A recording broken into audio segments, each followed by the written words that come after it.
Here's a question for you.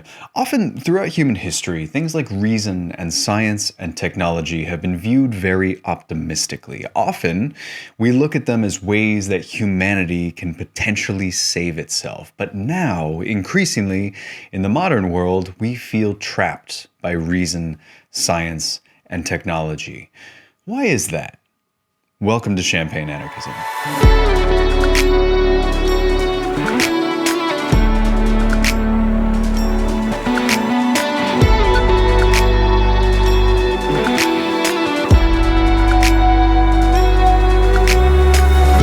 Welcome back to Murray Bookchin's The Ecology of Freedom. Today we are going through chapter 11, and I should talk about that real quick. Initially, this video was supposed to be about chapters 11 and 12, but as I went in to write the script for this, I was trying to combine these two very, very dense and very ambitious chapters. Chapter 11 is what I consider to be Bookchin's most ambitious chapter in the entire book. It may be very difficult to read, and it's certainly difficult to kind of smush together with chapter 12, and after some trying, I just decided actually it's better to just separate these out. So we'll come back for chapter 12 next week. I'm pushing this whole thing by one more week so we can get into properly a discussion of chapter 12 and the way that Bookchin sees and envisions an ecological society. This is where he finally lays out more or less his vision for what this might look like, and we'll get into that next week. But for now, we should get into chapter 11. And by the way, if you are a subscriber to the Patreon already, thank you so much for that. That is fantastic. I love you very much. Your support really, really means the world. It means that I can come here and keep doing these videos and keep talking about these great leftist books. And it's just really, really awesome. So I very much appreciate you.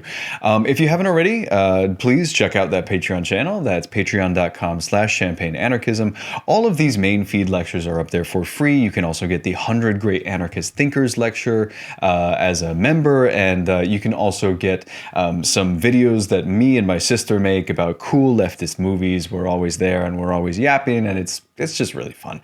So check out that channel, and don't forget to like, subscribe, share with your friends, and let me know what you think as this series goes on. It's been really awesome to see that feedback. Now, without further ado, let's get into chapter 11. This is normally the bit in the video where I lay out the sort of roadmap for where we're supposed to go with this video. I break it down into a couple different things. I'm not really breaking this down very much, and that's because this chapter, I think the only way really to get at it is a bit of a freewheeling discussion, because, as I say, chapter 11 is incredibly ambitious. And it's ambitious for Bookchin, and it's also ambitious for us to come here and talk about this in any meaningful way, but I think we can crack it. Now, chapter 11 is one of the reasons that you'll find some annoying people on the internet coming out and saying, if you want to truly understand Bookchin, you must read Aristotle, you must read Karl Marx, you must read Hegel. I've read Aristotle, I've read Marx, I've read Hegel. You do not need to have read any of these authors to understand Bookchin. Bookchin does stand alone. Now, he references a lot of these authors and a lot of their thoughts in this book, and reading those authors will give you a deeper, more profound understanding of Bookchin's thinking. But you don't have to go out and read that. You can absolutely understand Bookchin just from Bookchin. However, I am going to give you some background on these authors, especially since for people like Hegel, yes, read Aristotle, it's cool. Read Marx, it's very important. Don't read G.W. Hegel. Hegel is terrible. I mean, Hegel was a genius, but the man could not write. He desperately, desperately needed an editor. He's considered one of the most unreadable philosophers in the history of time. So listen, we'll go through Hegel's thoughts and why he was so influential and why Bookchin is kind of giving us a repackaged version of Hegel. But listen, we're going to get into all of that.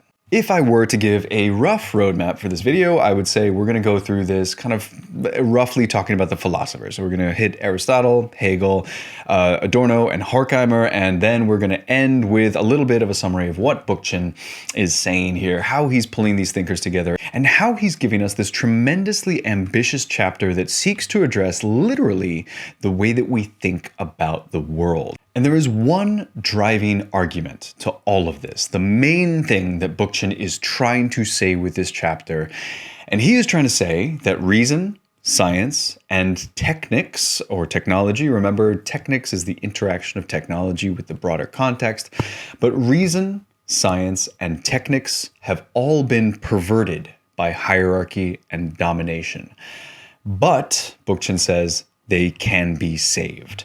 We don't have to abandon reason, we don't have to abandon science, and we do not have to abandon our technology. What we have to do, Bookchin says, is incorporate ecology. And this is a really profound insight, and it's a fabulous way to update people like Hegel and Horkheimer and Adorno. So we're going to get into it. And remember, at the root of all of this is an idea that we've talked about before.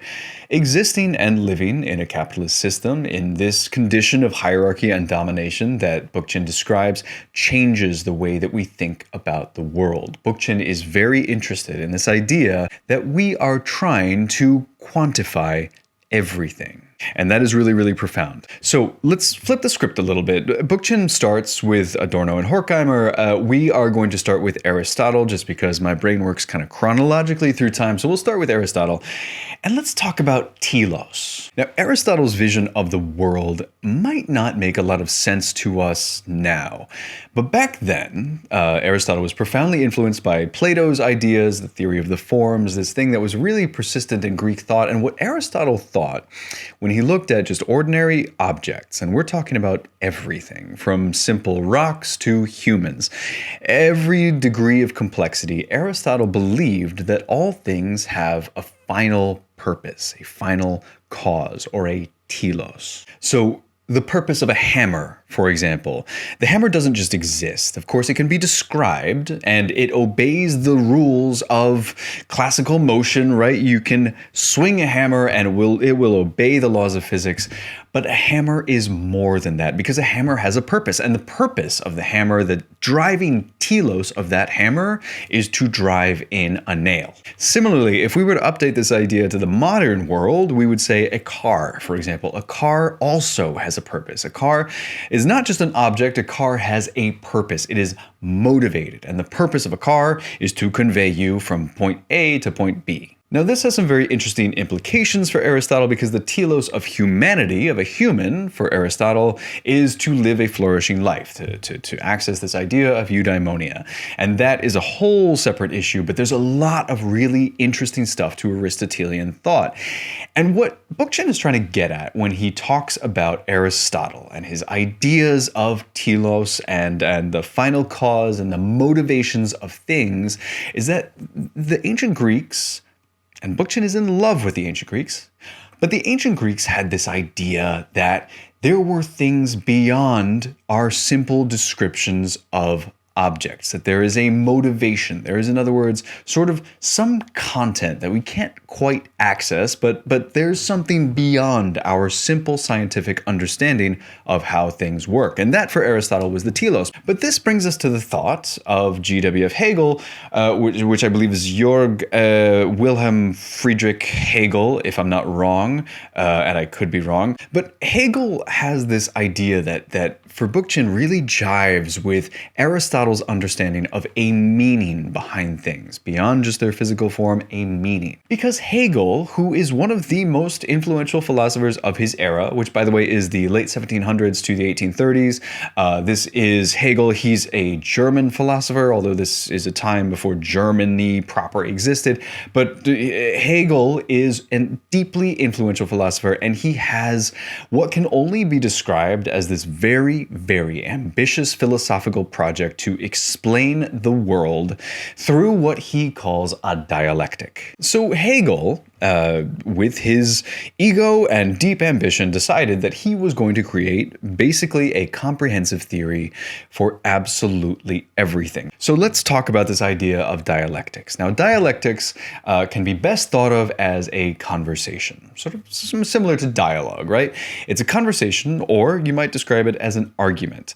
If you have two opposing views, they will lead to a synthesis of something. And this is the idea that Hegel put forward. He said, listen, everything in the world, all the phenomena of the world, and he laid this out in his very influential book, The Phenomenology of Spirit, and many other things, the phenomena of the world are all a process of this conversation or this argument. And by phenomena, he means literally everything from a little rock, a pebble on the floor over there, to a civilization and the trend of history. This is all things that Hegel says are subject to the dialectic. And this, if you want to get really deep into this idea, this is an idea of truth, right? Immanuel Kant has the idea that truth is something that cannot be accessed and everything is built on top of this inaccessible idea of truth. And Hegel thinks that truth is formed from this dialectic, and truth is a constant process. It's sort of constantly changing. And by the way, if you're following along with the 100 Great Anarchist Thinkers project that I've got up on that Patreon channel, you may have already seen the Zhuangzi episode over there. And Zhuangzi, the idea, who's an early Chinese Taoist thinker, he has actually quite a bit in common with Hegel. And it feels at times like Hegel is really stealing from the early Chinese Taoists. But anyway, this is a totally separate thing. Let's get back to this idea of the dialectic, because it's a powerful, powerful idea. So Hegel thinks that everything is formed from this conversation, from a thesis followed by an antithesis or antithesis, and then what follows between those two battles is a synthesis. That's the final result of this argument. And we can think of this in terms of, for example, a social movement. So let's think about feminism, for example. Back in the 1910s, 1920s, you had feminists going out. This is the argument. This is the thesis. You have the suffragettes on the streets. You have Emma Goldman writing her essays. This is the thesis. Then you have the very obvious antithesis, which is a deep reaction from male-dominated patriarchal society across the world, but especially at that time in the United States and the UK. And they're pushing back against this, right? They're jailing the suffragettes. They are deporting Emma Goldman. That's the antithesis. And the synthesis is the result of that. So this social movement, you have push forward, push back, and the antithesis, the synthesis is where all of this settles, which is, some more rights to women, the right to vote, for example. It's a little bit of a push, pull, settle motion. Now, this idea is profoundly influential. Hegel puts this out into the world, and it is adopted wholesale by people like Karl Marx. And you can see why. If you've read any of Karl Marx, you know that the structure of human history is formed by the negotiation of power between capital and labor. This is Marx's entire theory of history. This is Hegelian in that way. And Marx's work is entirely dialectical. It is this interplay between the push and the pull and the settling of history. And Hegel thought that this was all inevitable, that you would come to some version of freedom through the push and pull and settling of history. And Marx thought the same thing. He thought that this would all end in some variety of communist Marxist utopia in the end, that it was just kind of a natural trend in this direction. But let's stick with Hegel for a sec. We see how this has influenced Marx, but let's stick with Hegel for just one more minute, because you might be thinking, okay, fine.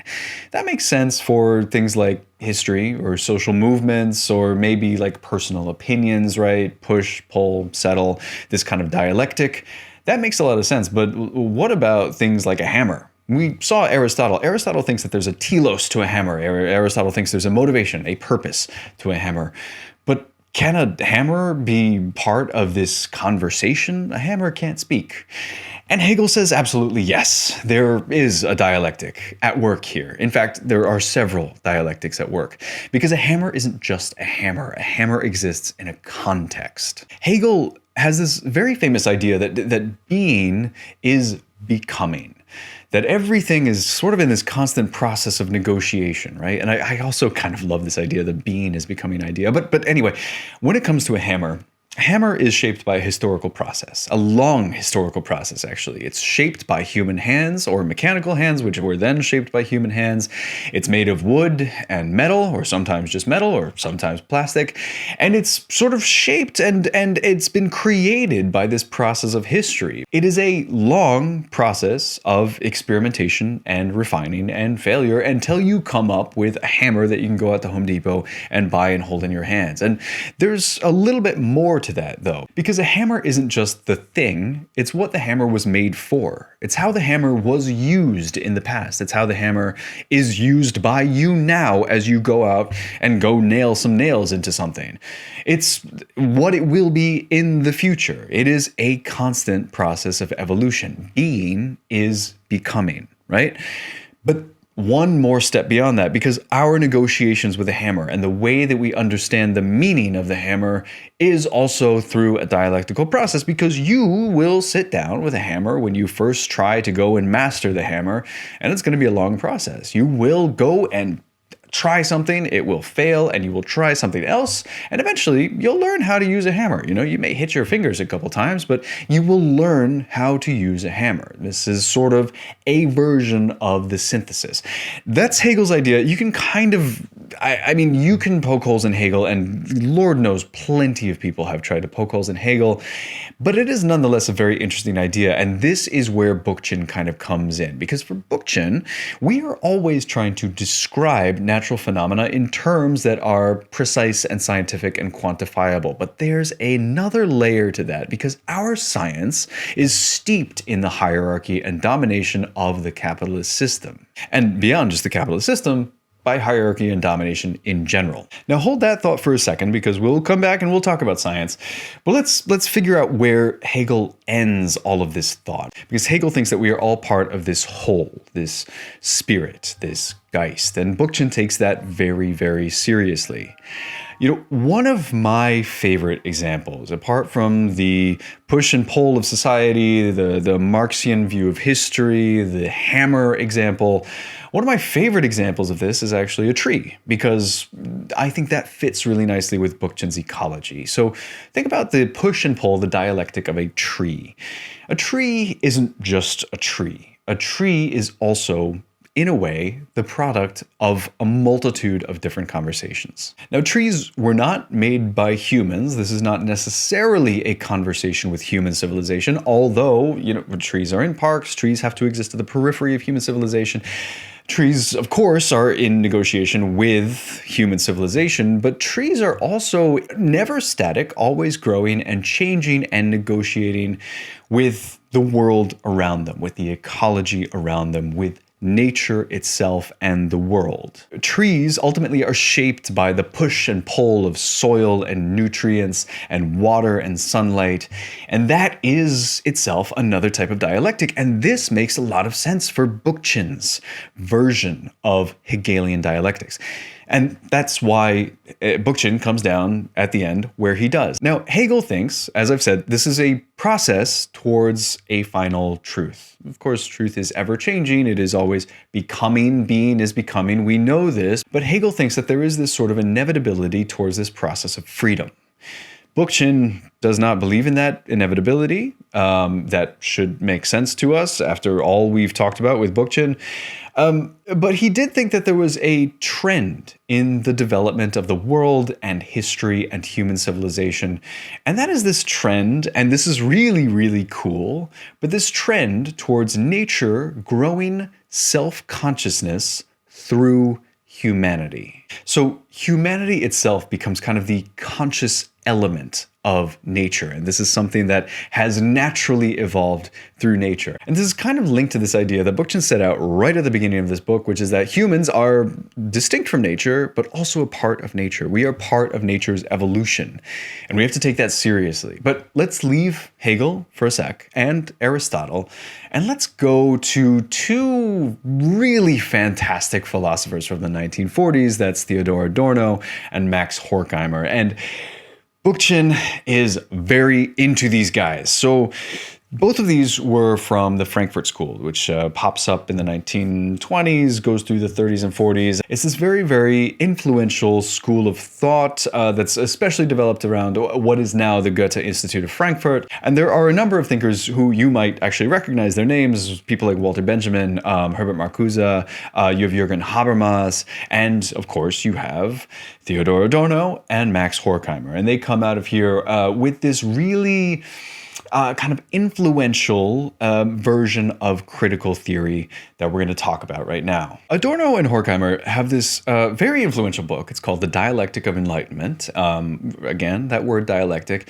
Horkheimer also has a series of lectures that get published later on that are also around this idea, sort of a critique of reason.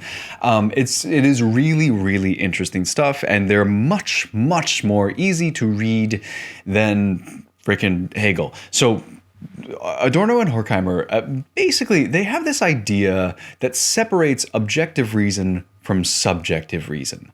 Let's get into this with a bit of an example. And this example might highlight one of the main thrusts of the Dialectic of Enlightenment, among other things, but kind of one of the main lines here, which is that our way of reasoning and literally our way of logically tackling the way we look at the world has been cheapened over time. Let's imagine that you and I are government officials and we are deciding, should we get rid of this forest over there and build a mall? And I come to you and I'm saying, yes, let's absolutely get rid of the forest. And I'll tell you why. Because it's going to bring work, it's going to bring employment to people, and it's going to increase GDP. And our town will have higher tax revenue because of that. Look how many wonderful benefits will come if we just develop this forest into a mall. And you say, well, no, I'd rather not cut down the forest because forests are nice and I like forests. Now, we might look at that conversation and say, I'm being objective, right? I am appealing to these facts, and the facts don't really change, and I am right that it will bring more GDP and all of this to our town, and you are being entirely subjective because that's just sort of how you feel and what you want. But Adorno and Horkheimer do a really, really interesting thing, which is they basically flip the logic of this, and they say, actually, that kind of objectivity is incredibly subjective. And this gives us their version of objective and subjective reason. So subjective reason is what I have just argued. And it's because it's an appeal to something that is very, very narrow and specific.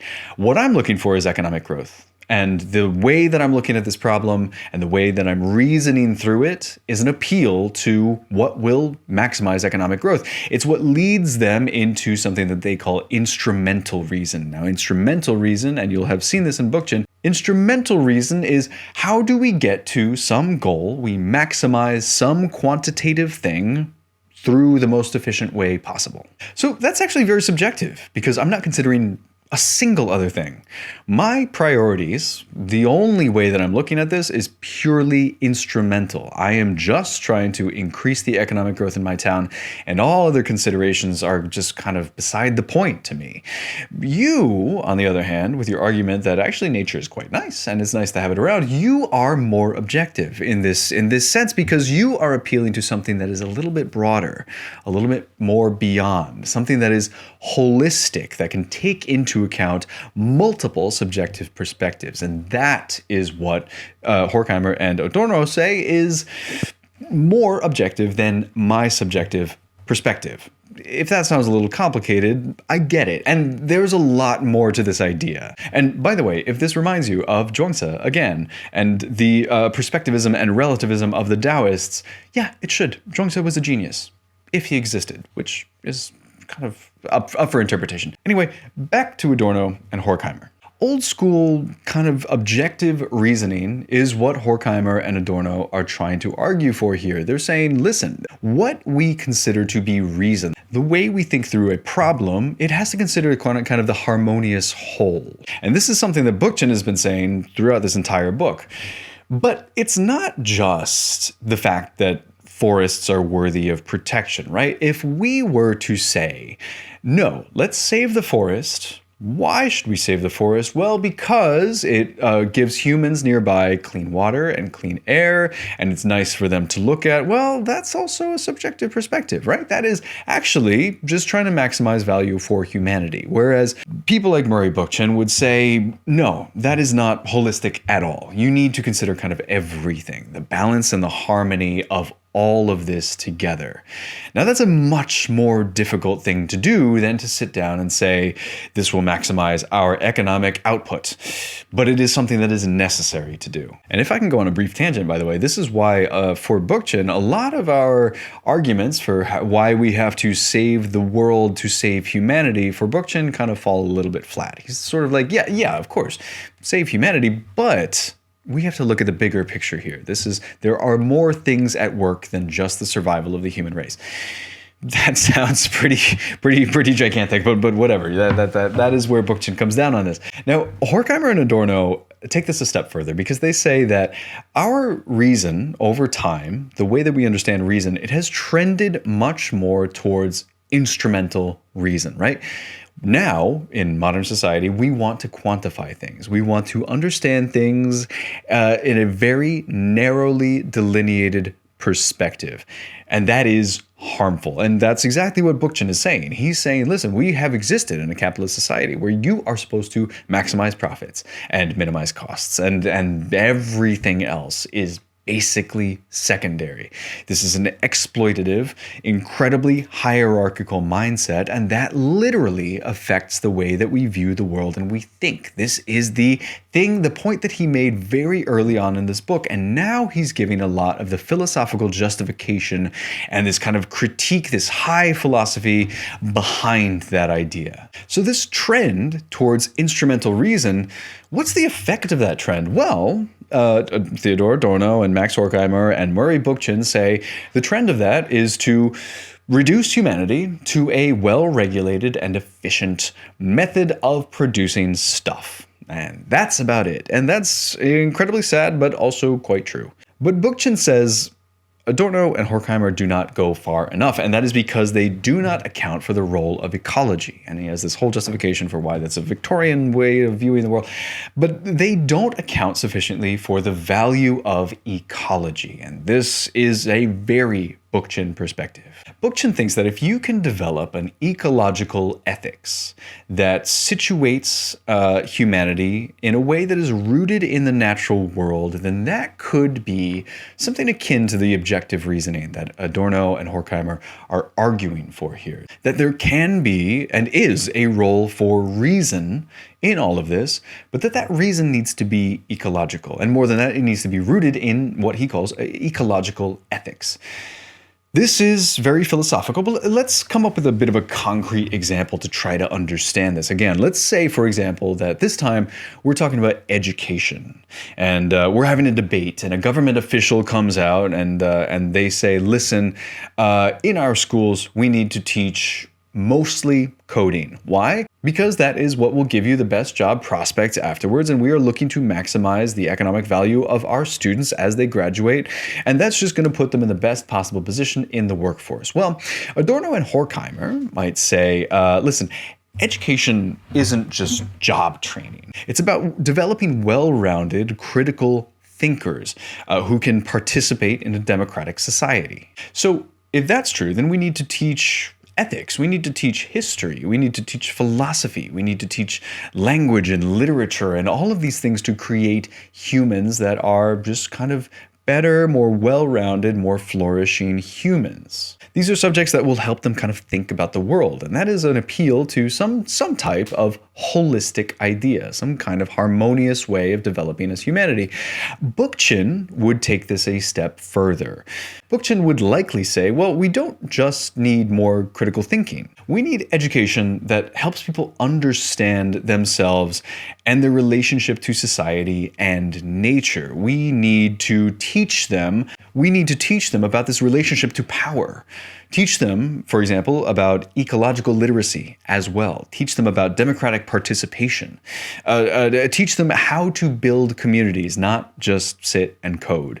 And that's kind of a third version of this appeal to an objective, holistic understanding of reason. But it's not just reason. because all of this, and Hegel and Aristotle as well, this gives us kind of a vision that's a little bit different from what we know about knowledge and science. Because if all of this is true, then Bookchin is trying to say we are left with a not just reason, but a science and a scientific method that has been instrumentalized for a very specific purpose. And that very specific purpose is domination of nature to benefit humanity. Bookchin is trying to leave us with a perspective here that is similar to what we talked about when we talked about those early Christian radical movements, which is science is amazing, but it has been instrumentalized. It is now subservient to the needs of capital, and that makes it very myopic, right? It only has one goal in mind. It only can see in one direction. Also, it's a beautiful day in London today. I always start recording this and I just get blasted by sun. I came in with a Bookchin script and I'm leaving with a tan today. Either way, so back to this. Back to subservient science to the needs of capital, right? Taking Aristotle and Hegel and Horkheimer and Adorno all together, what we're left with is the idea that maybe there is something beyond our understanding, right? Something that is just sort of beyond the reach of modern science. And Bookchin talks about this as well in terms of scientific paradigms. So we know about this already, right? Ptolemy thought that the Earth was the center of the universe, and then Copernicus came in and gave us our heliocentric solar system. And that was a major shift, a major change in our scientific paradigm. And then later on, right, you had Newtonian mechanics from Isaac Newton. And then Albert Einstein came around and gave us the theory of relativity, and that changed everything again. You have these movements of science, these giant paradigms that shift over time, a shift towards evolution in biology, all of this stuff. It's just different. But what Bookchin says is that when you shift from one paradigm to another, you have destroyed some version of the knowledge that existed before, and that is not always valuable. Bookchin is really, really pro-science. But he says that we have to understand that as we enter these new paradigms, old knowledge is lost, and that a true science can't be the modern science that we have, because the modern science that we have is completely subservient to the needs of capital. Now you have pharmaceutical labs doing your research that is advancing science in a very specific direction, and that is what kind of pharmaceuticals do we need to get to market to consumers so that we can get more money, so that we can maximize profits and minimize costs. Bookchin has this vision of modern science as treating nature as kind of cold and inert. It is something to be exploited, not something really necessarily to be understood. And you can take issue with that because, of course, we all know people who do scientific research or who love science and will read up on it and who just get a kick out of all of this exploration just because it is exploration. But Bookchin is not wrong here. A lot of the scientific research and scientific advancements and things that we see, they're done by private companies for profit. And that makes them very, very dangerous. And so Bookchin thinks that modern science is not as capable as we might think, and that really a science, a liberatory science, a libertarian as opposed to an authoritarian science, must take into account all of the sciences that preceded it. So science for Bookchin must be libertarian, and it must be ecological.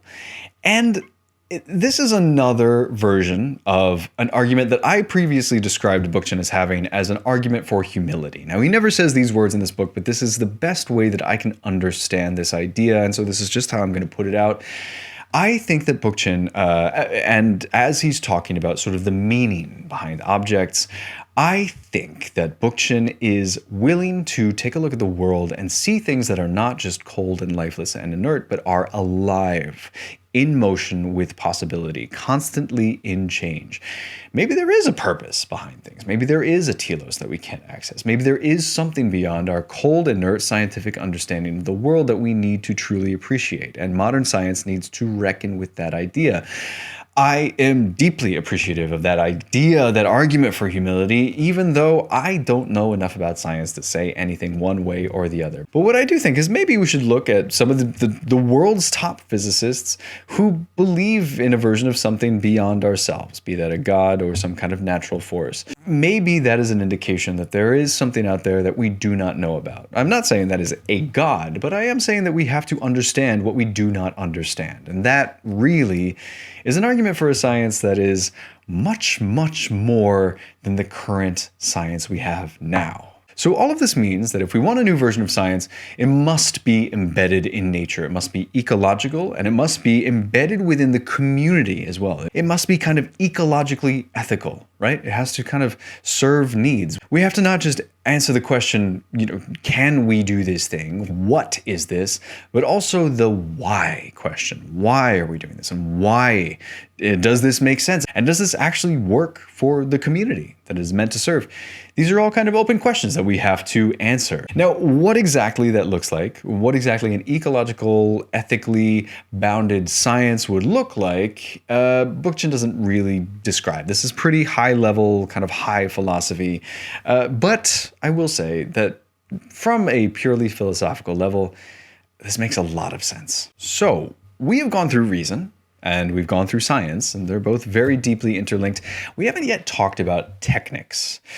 Technics, remember from our last video, is beyond technology. Technics is the interrelationship between the tools, the people, the society, right? Politics is also a type of technics. We remember this from the last video. Bookchin is going to give us a version of technics that works with these kinds of ecological demands to build an ecology into this entire system. And beyond this, Bookchin says to build any of this, to change over to a libertarian ethics or a libertarian reason or a libertarian science, as opposed to the authoritarian versions of all of those, we need to be embedded in a technics that is broadly ecological, that is rooted in nature. So we must intentionally bring nature back into our technics, the way that we interact with the world. That is very, very important. And if we can do that, then reason turns into ecological ethics. Science becomes all the sciences of the past, and we move towards this kind of harmony. What exactly does that look like?